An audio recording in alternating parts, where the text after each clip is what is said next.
Seal হয়ে গেল নাকি? হ্যাঁ, সিল হয়ে গেছে। এখন এটা 1000 টানলেও খুলবে না।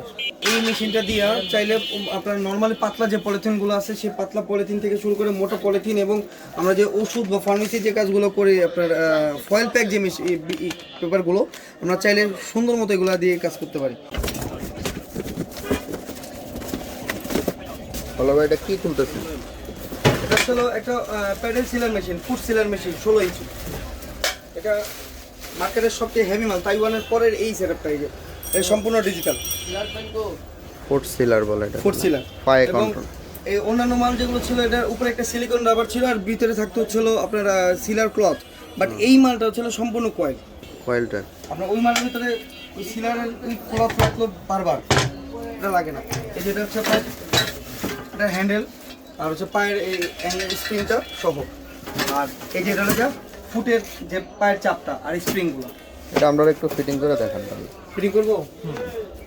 এটাও কি বেস? এটা হলো বেস।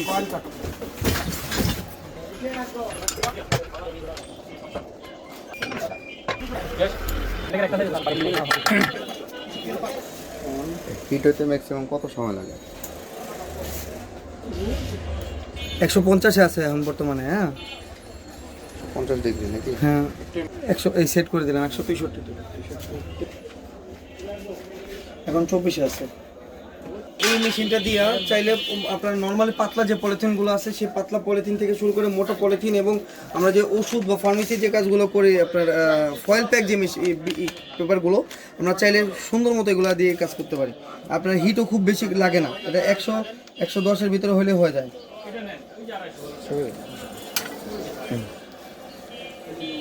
সিল হয়ে গেল নাকি? হ্যাঁ, সিল হয়ে গেছে। এখন এটা 1000 টানলেও খুলবে না, সিল হয়ে গেছে। এটা ম্যাক্সিমাম হচ্ছে কেমিক্যাল প্যাক ব্যবহার। কেমিক্যাল প্যাকের জন্য। হ্যাঁ